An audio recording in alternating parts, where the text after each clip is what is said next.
You could help support the One Thing podcast by visiting our affiliate sponsors. I've teamed up with Healthgevity, which is a company that I learned of over the last several years. I really enjoy what Healthgevity is doing. They've revolutionized the wellness industry by providing the finest quality and most effective nutritional products for ultimate health span. They work in tandem with doctors, patients, and researchers to design real advanced formulas that, frankly, I have not seen done on this level before. Please visit them and see what they have to offer. If you find various products that you're interested and you're looking for a discount, you can enter in the code ONETHING, all one word, ONETHING, for a 10% discount. This will not only provide you access to excellent health supplementation products, but also will help support the podcast. Thank you so much, and I appreciate your support. Hey everybody, welcome to the next episode of the One Thing podcast. This is your host, Dr. Adam Rinde. As you know, on this podcast, we talk a lot about optimizing health. But what about the environmental factors that are constantly challenging our bodies, especially our immune systems? From plastics to pesticides, the modern world presents unique hurdles. But how do we tackle this without resorting to extreme and unsustainable measures? This week, I'm excited to have back Dr. Aly Cohen. She's a renowned rheumatologist who bridges the gap between conventional medicine and environmental health. She just launched a new book called Detoxify, which is being released in May of 2025. This book is a game changer. Forget deprivation. Dr. Cohen is here to share her balanced approach, focusing not on just avoiding toxins, but also adding supportive nutrients and lifestyle habits that allow for real life.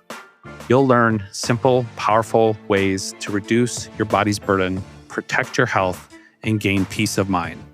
This is essential listening for all of us. Let's get started with Dr. Aly Cohen. Dr. Cohen, welcome back to the One Thing podcast. It's great to be here with you again. Oh, thank you, Adam. So great. I love being here, and I love that we've continued our relationship. So this is awesome, and I'm glad to be back. Thank you. Yes, and I also have really enjoyed following what you're up to in the world, like your podcast, and now you have a new book, and just reading different things that you write throughout the year.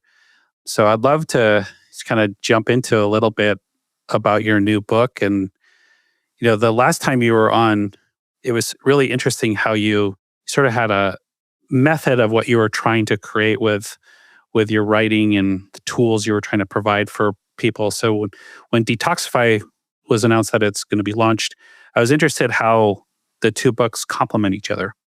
Yeah, it's interesting. As I've grown, I've changed. As I've been, writing curriculum for physicians and healthcare programs and high school students and, all different demographics, I've had to sort of figure out what is the easiest and best way to take a very difficult topic, very broad, very full, and very, intimidating, and really create a framework for this material. And so the last book was a guidebook. It was really, the culmination of about 15 years of work, what I'd learned, and it was very sectioned out by topic, which I'm very proud of. It was so, dense and referenced, and, I just loved it. And I worked with my co-author, Frederick Baum-Saul, who's a renowned bisphenol A researcher and endocrine disrupting chemical researcher. But this book was really meant to be for everyday people and to also bring in the easiest ways to get this process going and to really take a big topic and whittle it down into a usable pieces. So I created ways to feed this information, like, for instance, the 4 A's. I created the 4 A's of environmental health navigation because essentially I wanted to be simplified. And so the first A is assess. And we have a toxin exposure survey that's very reasonable. And so you want to start to think about what you're exposed to on a daily basis, which, rooms you walk through and what you're experiencing as a human being, as a human body. The second A is avoid or swap, but really avoid. So once you know this great information of where these things are coming from, why they're harmful, and what to think about, you can start to avoid them, reduce the number of chemicals or by using less products, but you can also swap and have great resources to have things that you like, but maybe safer versions. The third A is add, which is so critical to anthropology and evolution. We have to add in nutrition. We know certain components in food and certain well-done supplements can really offset some of the damage that might come from exposures that we're either aware of or not, but also adding in lifestyle and sweat and sleep and how those play out evolutionarily into reducing some of our exposures. So it's an add piece that's really critical, not just removal. And then the fourth A, which I like to say is attributed to my love of my hair coloring and of course everyday life and my kids playing lacrosse on, toxic turf and, things that you just don't avoid and you have to live with. The allow is the fourth A, and that's life. That's, the birthday cake, the travel, the plastic water bottles that you don't, you have to choose because you don't have access to other water. I mean, it's really just that allow that helps people not panic and not, increase resistance to change, but really say this is a journey. We are going to be empowered, and allow is part of, the recipe. And I think that's important to put in perspective. Yeah, that's really great. I really feel like that's a good message for the times we're in.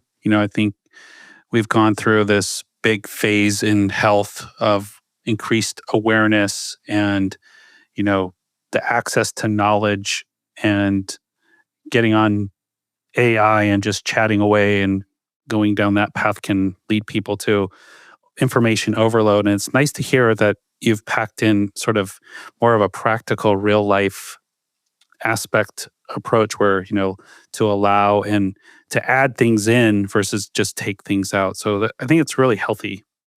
Yeah, it's what I've discovered works. It's kind of like a culmination of, the human body, it doesn't want to have triggers. It doesn't want to have, first of all, the human body has never been exposed to this many synthetic chemicals in the whole of evolution, right? These chemicals, whether they're good or bad, whatever, have only been made and in part of our lives and the products we love over 75 years, maybe 100 years if you stretch it. So that's a very short period of time in the whole scope of 4.5 million years of human evolution. And so, number one, the body has to get acclimated and it's just too quick for so many chemicals. So the body is really yearning to have removal, to have a blockade of some of these chemicals. But you also still need components that make human cells thrive, which make organs thrive, which make systems thrive. And I think when you take away something that's great, but when you add in things that make the body detoxify naturally and better, and give us nutritional power to fight off some of the harm, that's the winning combination from what I've seen clinically as a rheumatologist of 22 years, but also even in my own life. And it also reduces the risk for diseases, not just management of diseases, which, we're all managing a lot of stuff now. Yeah. Yeah. I was literally just having this conversation with a patient today about, when we're dealing with the immune system, there's these two aspects. We're trying to of course, clear and remove this driver. And we tend to leave out the aspect of like how to actually support the immune system and balance the immune system or modulate it. And so I love that. It's definitely thinking about the whole picture and hard to do, of course, not an easy quest. So I keep, the non-toxic book here in my clinic, literally over my shoulder. If I had a way I could reach and grab it, but it's like 7 feet away from me. But I use that a lot, like for reference. Like I'll remember something that you said or something that you mentioned and something I read in the book. And I know I can just kind of grab it for like quick reference in the moment, when I'm thinking about what the recommendations for water were or what recommendations to do as far as like household products. And it's just so helpful. And it's nice to have confidence in it versus Googling or, going kind of searching on the internet. It's like, you don't really know it's referenced or where they got the information. So I like the combo of the books because the Detoxify seems like it takes you through the whole journey. Yeah. It's very usable. And it's interesting when you write something or you do anything in life, you don't know always how it's received. And what I really found out, which is exciting, is that the 21-day plan that I worked on, that's part of this book, the 21-day plan to really reduce chemicals in your life, is so simple, but it's so motivating because it's like, this is day 1, this is day 2, this is day 3. You don't have to think so much. You want to learn the material prior, and the 21-day plan is more towards the end to get started. But it's kind of like, now you can just get going. It doesn't have to be perfection. It's really just starting, the process. And I think that was the component of the book. And there's lots of bells and whistles. There's 100 things that you should have in your shopping cart that help detoxify. There's recipes for cosmetics and personal care products, and then also for food that are detoxifying, but also cleaning products. So there's lots of stuff, but the 21-day plan, I think, has resonated the most, just because it's such a difficult topic to get started in if you're really overwhelmed. Yeah, for sure. So I think it'd be interesting to hear about like who you see would be someone who really, this should be a top priority. I mean, of course, everybody needs to be thinking about toxicities and toxins, and we're all affected by them. But, when it becomes more at a higher surface level, who are people that you're seeing are more susceptible to immune toxicity? Yeah, so I have even patient cases in here of people I've seen over the years, and I kind of categorize them in sort of what's the real complaint, and then how we go about figuring it out and removing and working together, and then what the results are. The way I see it, I'll start off by saying the book was really designed and driven by my years of working with patients with immune and autoimmune diseases, right, as a rheumatologist. What I've noticed over the last 22 years of practice, and which mirrors the epidemiology, is that we have a much bigger problem than we thought. We have a rising, almost an epidemic rise in the number of autoimmune disease cases, immune and autoimmune. So autoimmune being, kind of your immune system attacking itself, but also immune, meaning like eczema and psoriasis and dermatitis, where your body is sort of responding to the outside world, not necessarily turning inwards, but certainly having a reaction. And so we now have 7 to 14% of the US population, which, has an autoimmune disease of some type. And there's 80 listed in the medical literature, but I would argue there's many more that don't fit criteria, right? I see a lot of in-between cases that don't hit all the boxes, and, people are dismissed, right? So this book was designed for a lot of people who don't have all of the lab tests that support lupus or rheumatoid or chronic fatigue or this or that, but they have a lot of symptoms that are uncomfortable. There's a lot of symptoms that bother them, and they're looking for some ways to clean up their body or get to, feel better. And a lot has to do with, again, the nutritional levels of what we eat, how we live our lives, the food quality, the water quality, and then a lot of the choices we make that we unknowingly add problems to our bodies just because we don't know better, how to choose better lipsticks or personal care or what have you, cooking, products and stuff, cooking utensils. So number one, I want people who are not sick to certainly not get sick or to prevent illness, right? I'm all about prevention.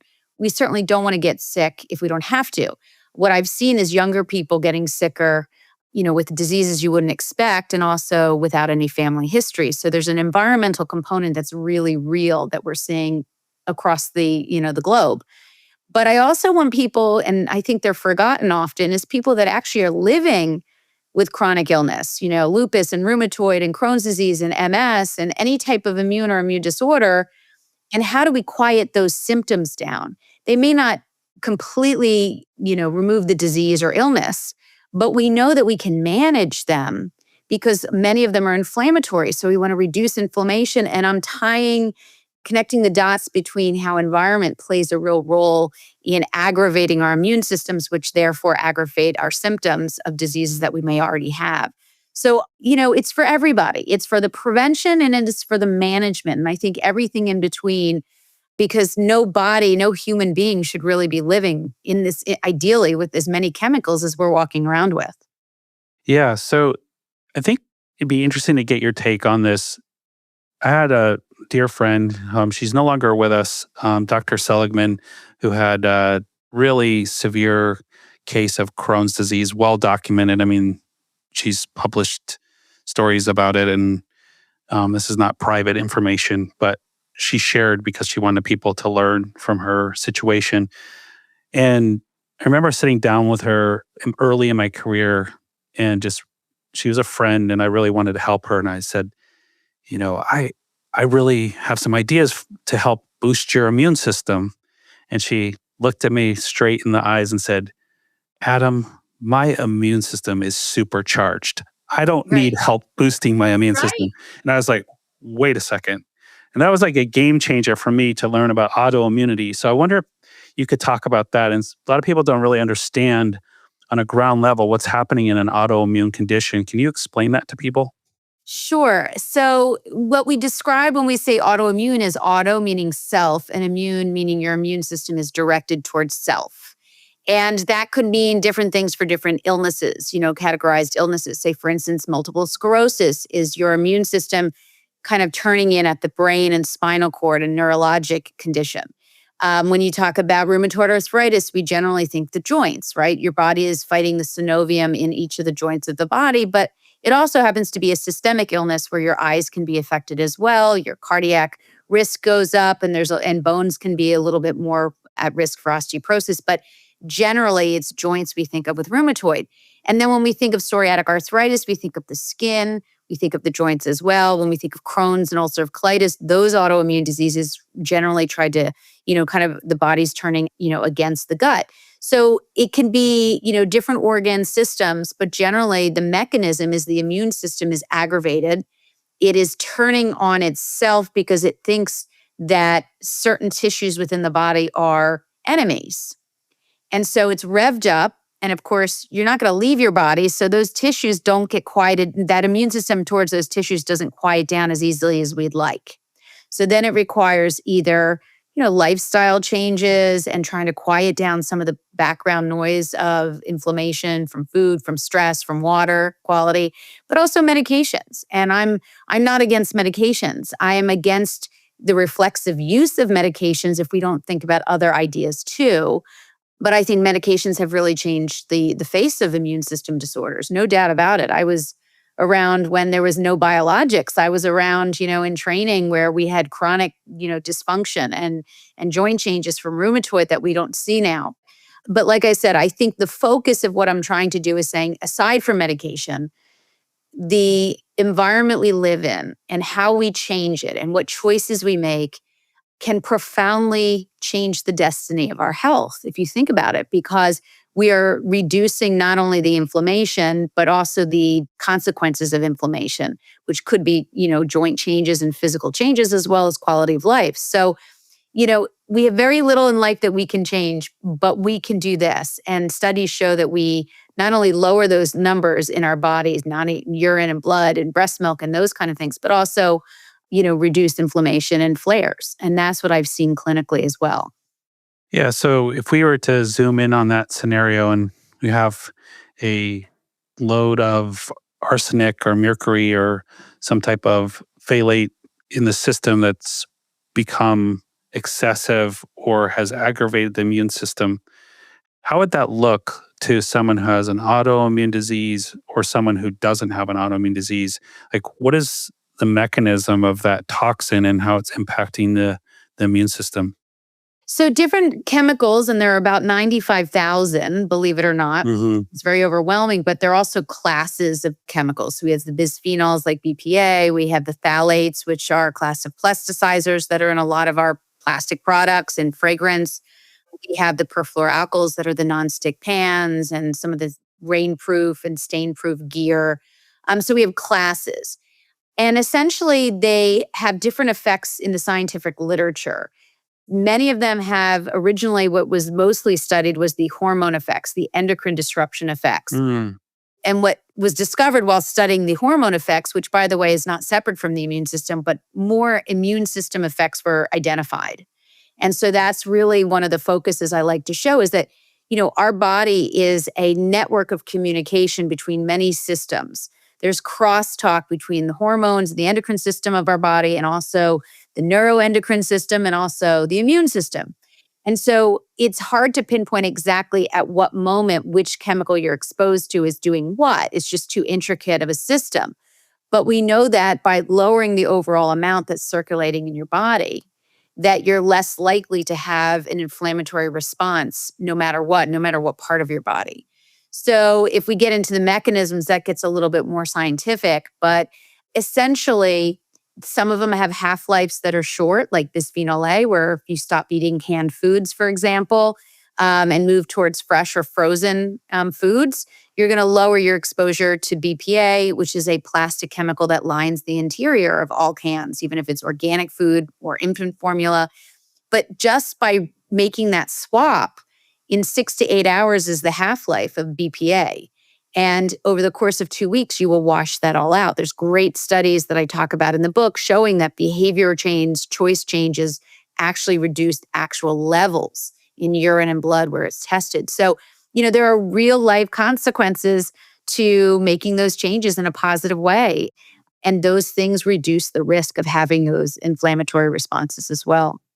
Yeah. So I want to throw a concept by you and see if this is something that you subscribe to related to the mechanism. So there's the free radical theory, of these toxins getting trapped in a phase of detoxification, and that's very pro-inflammatory. Is that part of what you look at? Yeah, I mean, there's cytokine activation, there's, tolerance, antigen presenting cell issues. There's direct hits to the gut microbiome for some of these chemicals. So it's not always just at the cellular level. There's actually barrier issues when we see, chlorinated drinking water or ultra processed foods hitting the microbiome and actually affecting directly the microbes and the balance of microbes that hit the gut. So, there's a lot of those potential risks. There's also epigenetic changes. So, in terms of the proteins that sit on gene sequences and how those genes become expressed into disease or, clinical activity. Again, your environment, but also your chemical exposures can change your epigenome. But we also know food can offset that. We know, healthy foods and nutrition. We know that cleaning up some behaviors with the gut and starting to add probiotic foods and prebiotic foods can offset that direct effects of exposure to the chemicals I was just mentioning. So we have, kind of a hack for everything that's been discovered in terms of inflammation. We know how to offset it. And a lot of it has to do with just better choices and a little bit better behavior. It doesn't have to be perfect. I'm not a purist. I'm a realist. I'm a mom of 2 teenage boys. I color my hair. My kids play lacrosse on toxic turf. I live in the same world, but it's how you sort of implement little changes over time. And that's kind of where you start to see real changes clinically in how you feel. Yeah. I love that thinking because one of the processes that I'm working on in helping people is making decisions that are sustainable and build resilience versus just always living in this kind of fear mode of, that what's going to get me next, Yeah. the toxins and other things. And if you have both those levers working, I think you don't have to be perfect in either of them, because you're building resilience and you're doing your best to mitigate. So it's a really good combo. Yeah, it's taken a while to get here. I started off on the ledge when I was learning this material, very angry. I hadn't learned it in med school. I'm still a little bit irritated that we're not teaching this to newly minted healthcare professionals in a real way, because it really goes to the idea of prevention more so than what's taught now, which is sort of symptoms and treatment, symptoms and pharma. But the idea is that, my evolution over 15 years of doing this work started off in a panic mode and a real angry mode. It was like the Kubler-Ross, morning of what I should have learned. But I will tell you, having family, having children, working, you have to start to be realistic about your goals. And I think that that's kind of how I'm teaching these days, is that these are the high yield changes, and maybe start with your high yield changes as opposed to nitpicking a birthday cake that you cheated on and wanted to eat all the icing, or traveling and, laissez-faire. I really don't want people to feel regret or penalized for some of those choices, because I think it's part of life and access to foods and choices that you would have wished you had. It's mostly thinking about big ticket items, like the quality of your food, choosing USDA organic, for example, because that is so powerful. We have no other regulation in our food system. But guess what? It's not expensive. You can get frozen USDA organic foods in every big box supermarket in Right. the country. And not only do they not have pesticides and genetically modified ingredients because they're USDA organic, which is a really important label, but also they have high nutritional value because they're flash frozen when they're picked. And so often we think of fresh as being so much better. In fact, in our food system, fresh organic in our supermarket travels long distances and it loses nutritional value as it's traveling. But frozen USDA organic does not. So you've got this cost added value, you've got the accessibility to some of the big box stores, and you also get this nutritional component and you get less pesticides. To me, it's like a real win-win. It's just very different than childhood when I didn't think like that. I thought fresh food was always the best. Right. And they chop it for you, which I'm always happy about. Yeah. What could be better? I mean, as long as you don't steam them in the plastic bags, which again, plastics, that's a whole nother topic. Right. But really, reducing plastics also means removing your food whenever you can, from plastic containers, including steamer bags. And I opt out from hot soups on the go because I know that whatever is going to be a hot soup is going to be a hot plastic soup. So it's just one of the choices I've chosen to do. And I try to create that at home without the plastics. But aside from that, I think, just putting one extra step into your activity that reduces harm without a lot of stress, I think is very helpful to the body. Hmm. So a lot of people who hear this word detoxify or, go on a detoxification plan will just think of, okay, this person's recommending like juicing and these like liver cleanses and liver flushes. And I mean, I really like that you're approaching this with a method and a process and looking at this more from a science standpoint and a systems standpoint versus just sort of, recommending a bunch of supplements or juices or what have you to help people. So I'd like to kind of give people a window as to what you're sharing. And if you could kind of unpack the process a little bit of walking through the assessment, for example, like how would someone get assessed for toxins that's not going to cost them a fortune? Yeah, I actually don't promote a lot of blood testing in this area. I do, and you'll see this, because you had a copy sent. What's really interesting is that I've always wondered why we're not utilizing our insurance Hmm. better for screening. And a lot of it has to do with who's ordering the tests, right? If doctors aren't trained in this material, they're not going to think to ask about it, not going to ask exposures or a survey, and they're certainly not going to order anything just because they're interested. So I think what I wanted to do was have a list of ICD-10 codes for insurance for the very basics like heavy metals, which I think is worth checking once a year, every other year. Even if you don't have symptoms of anything scary, they don't have to have symptoms to be, you don't have to have symptoms to be exposed and to be able to work on some of the changes if you find a high level. But it's nice to be able to give to your healthcare practitioner the blood test ideas that you would like to have. And I gave those in the book. And then the ICD-10 code so they don't have to freak out. They just write it on the script. So that's using your own insurance wisely. In terms of spending a lot of money for out of insurance laboratory testing, I think that runs, pretty expensive for a lot of people, especially if you're screening, you're not feeling particularly ill or having a condition. In that case, I would rather people spend money putting it towards the what to do and the solutions. Mhm. Now, when you're surveying, again, that's, I provided a 50 question survey, very reasonable questions. And you put down, a score and you get a total score and you start working on that score. But it's very reasonable questions. And it helps people to pinpoint where the problems may be in a very reasonable way. Do you use dry cleaning? Do you put the stuff indoors or outdoors? Do you have canned foods more often than not? Do you filter your water?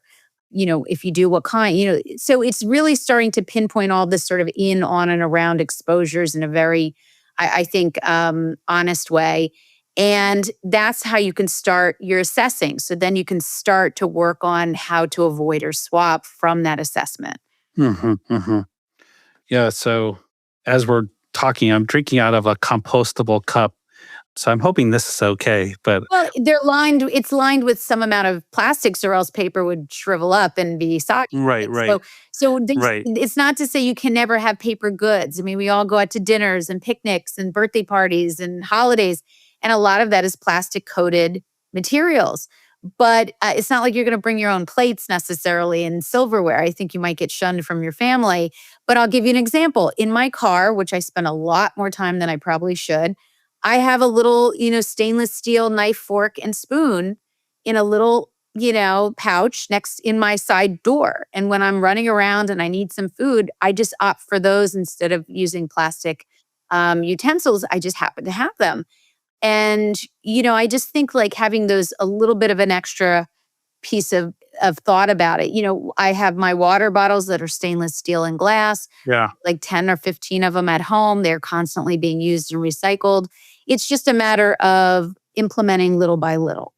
Yeah. So that's really good. I think questionnaires are so helpful because they're educational. Like while you're taking the questionnaire, just asking yourself, why is this question being asked? And that can lead you to further understanding. The questions are very intentional and they open the door for learning even more, and that even more is in the book. So that's really helpful.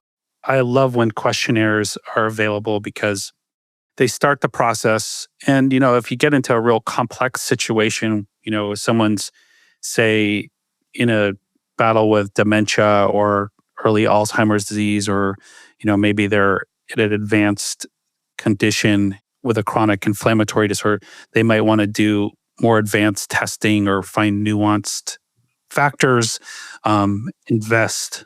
Yeah, So, I think that's the thing. It's this idea that if we test everything, we're going to have answers to everything. In fact, if you test too much and the numbers are off even by, a little bit, it's going to actually create more stress, more questions than answers.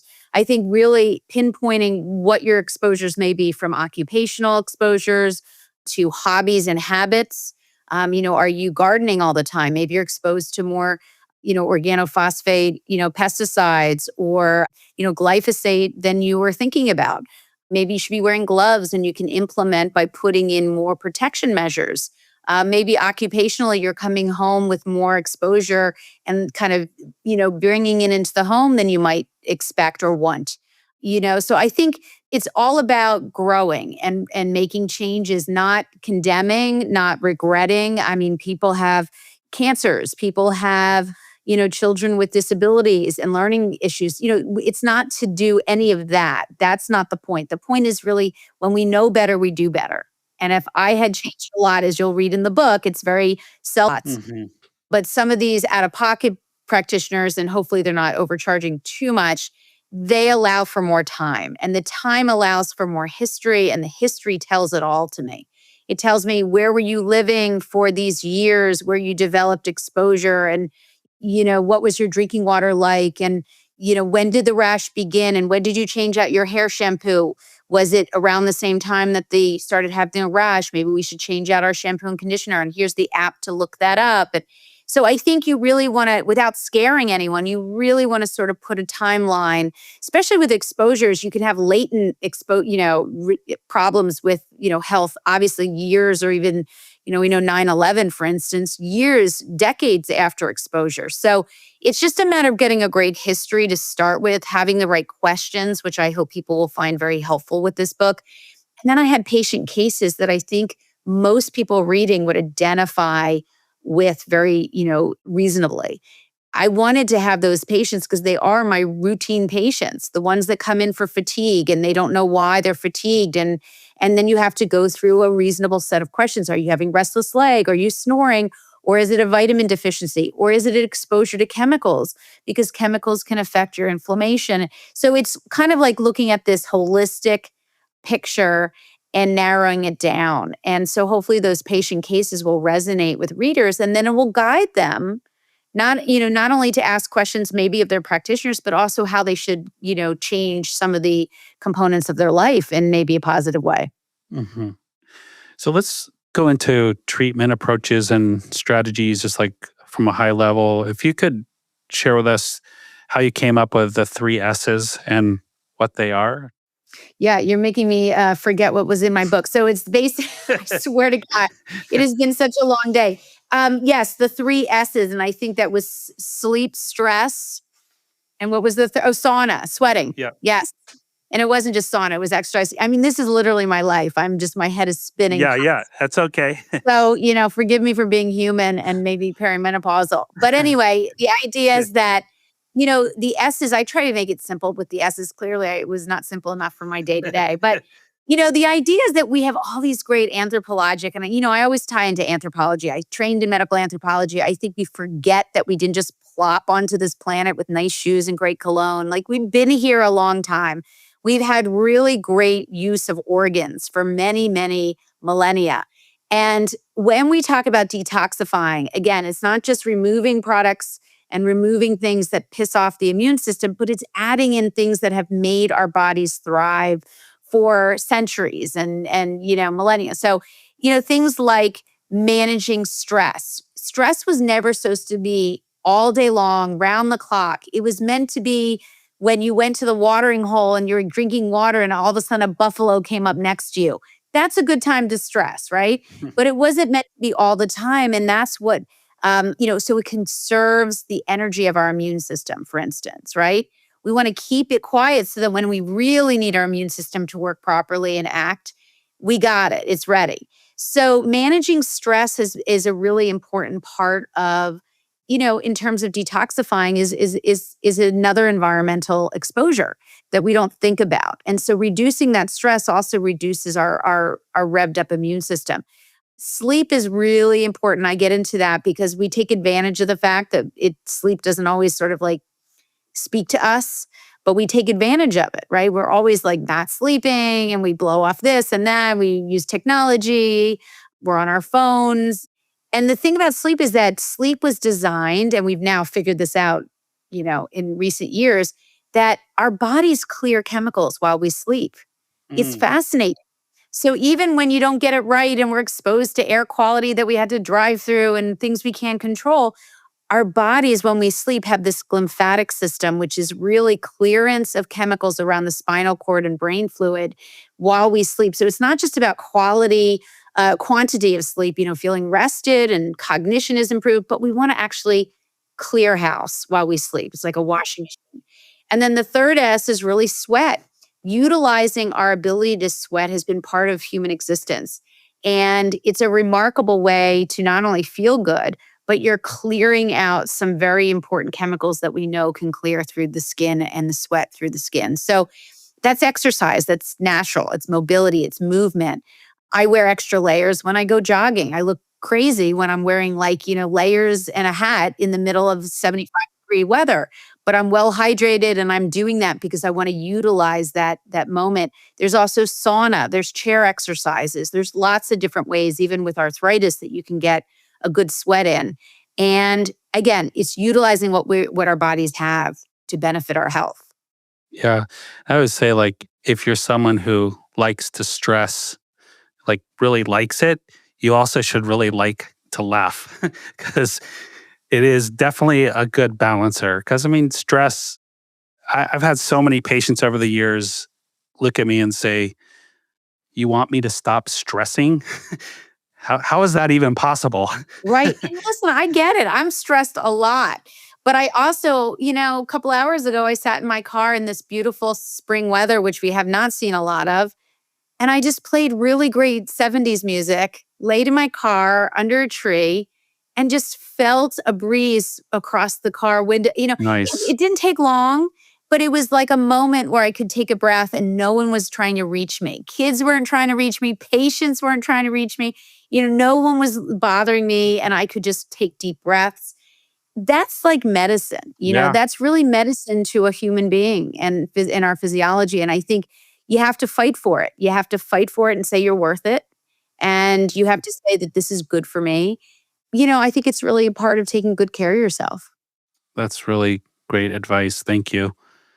So, with food, are there certain foods that you feel should be added to the diet that people tend to skip over? I mean, besides just like basic things like vegetables, is there specific vegetables or specific foods that you like to see people add to their diet that help with detoxifying? Yeah, sure. Absolutely. And so there are, and I list a lot of them and all the science behind them. I would say as a class, cruciferous vegetables are a powerhouse in terms of what they do with liver enzymes and liver compounds that are really good at breaking down chemicals that we now can study, because there's so many, but there's certain, classes that we can really see that cruciferous vegetables, and there's like dozens of them. I mean, I don't even like to cook that much, but when I researched and put them in the book, the list of cruciferous vegetables, these are things that most people would, be excited about. Some people, I wouldn't even know half of them, but when you start to incorporate them into your diet, they're delightful. I mean, they're really quite amazing. And you're feeding your body. Your food is medicine. I mean, food is medicine if you choose correctly, right? But cruciferous vegetables happen to be a standout group of, foods that are excellent.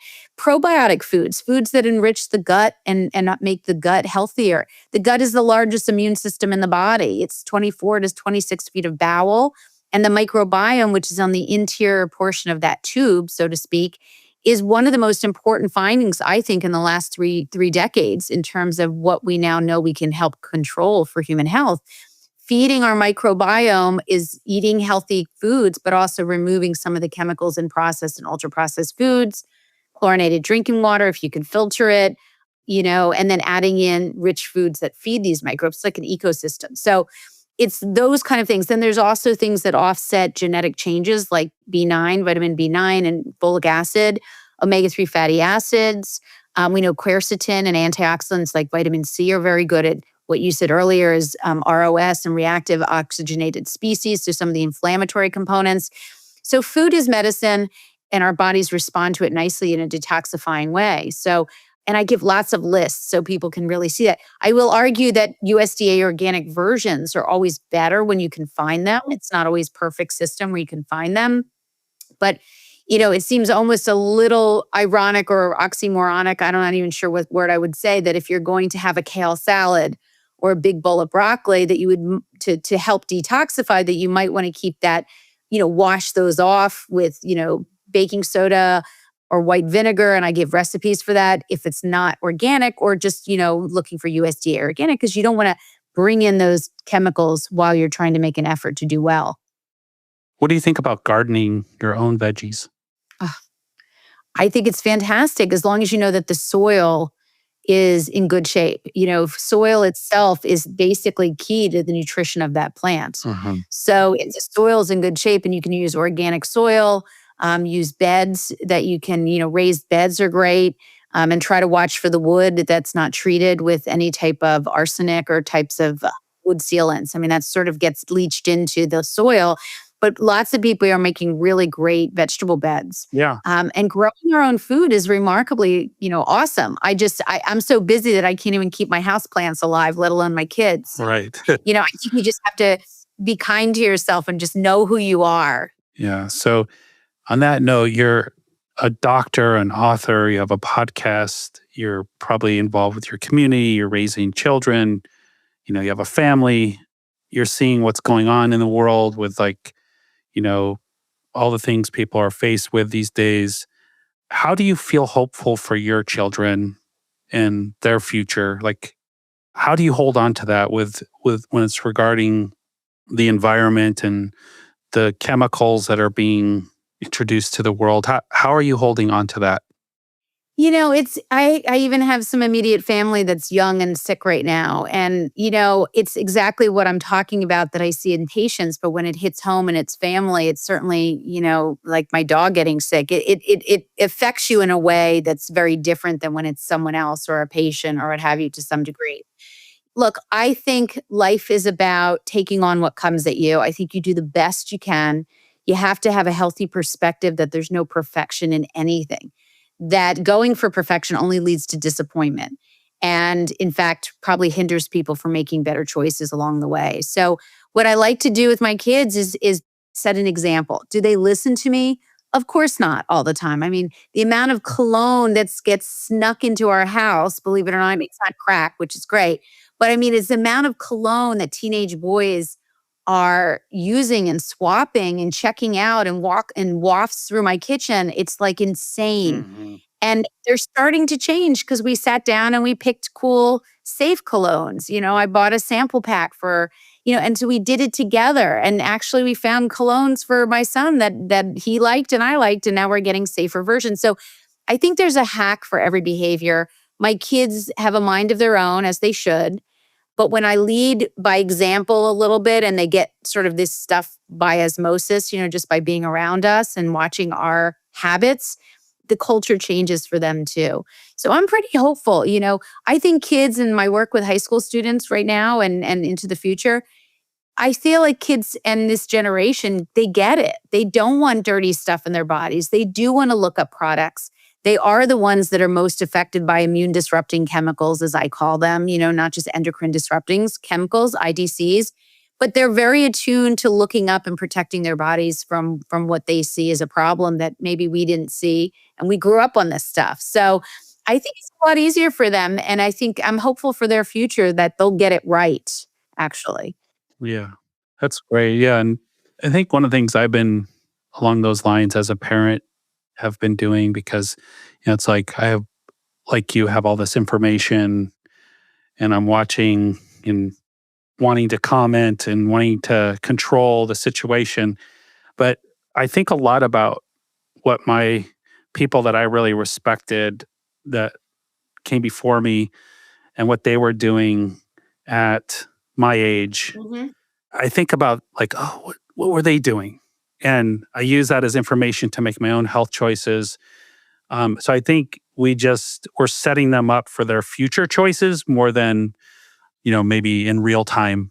Yeah, well, they don't believe in delayed gratification, right? They're all about their own moment now, getting the girl now, smelling good Yeah. now, and that comes with maturity. And I think just giving them doses of information without overwhelming them, like with teenagers, they'll run away from information if it's overbearing, right? So, listen, I think you have to know your own kid, Mhm. and as you do, right? And I know mine, and I know which battles to pick.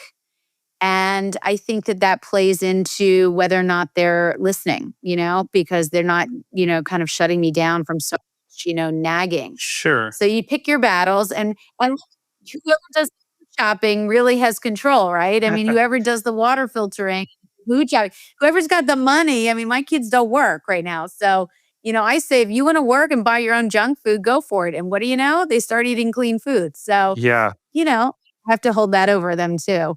Yeah. Yeah. Unless you're a softie like me. Listen, we all have our weaknesses, right?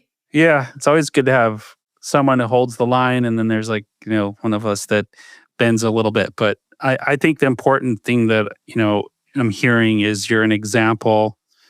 You're providing the opportunity for them to learn and see and get exposed to, these tools. And, Yeah. When they have their own families and, their own situations, they're going to be in the same decision spot and they're going to have something to lean on and reference, which, I think is really valuable.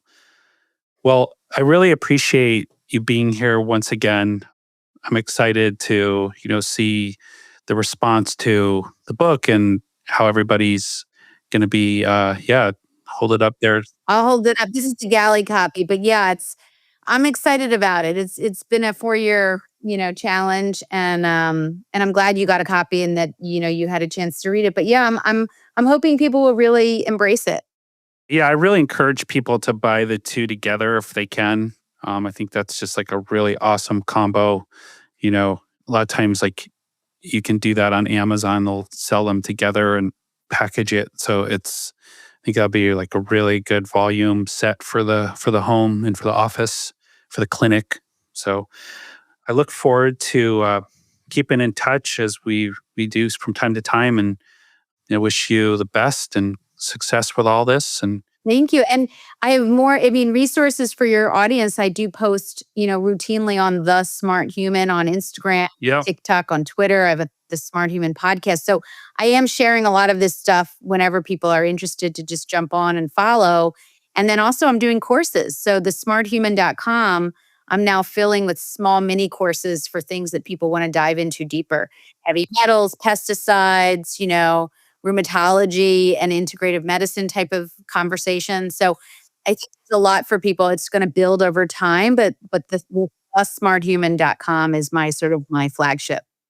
Yeah. And, people who, once you learn something for the first time, learn it again, learn it again, learn it again, because there's always little nuggets and crumbs in there that are going to reinforce one time. And then the next time it'll be deeper and then you'll learn new things. So it's, even if sometimes you feel like you've learned it, it's really valuable just to keep kind of going back to these resources. So we'll put those links in our notes. And thanks for being here.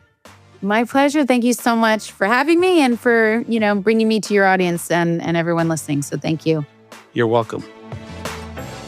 Thank you so much for tuning in to this week's episode of the One Thing podcast. Please share these episodes with your friends, loved ones, colleagues, patients, healthcare providers, anyone who you feel might benefit from hearing these informative interviews. We tend to learn best from people sharing things with us. That's often the first time it's introduced. So don't hesitate if the content of these episodes reminded you of someone that might benefit from it. Forward the episode to them, and I'm sure they'll either appreciate it or be appreciative that you've thought of them. So once again, we'll look forward to seeing you next episode on the One Thing podcast. And again, much appreciation for you being here with me.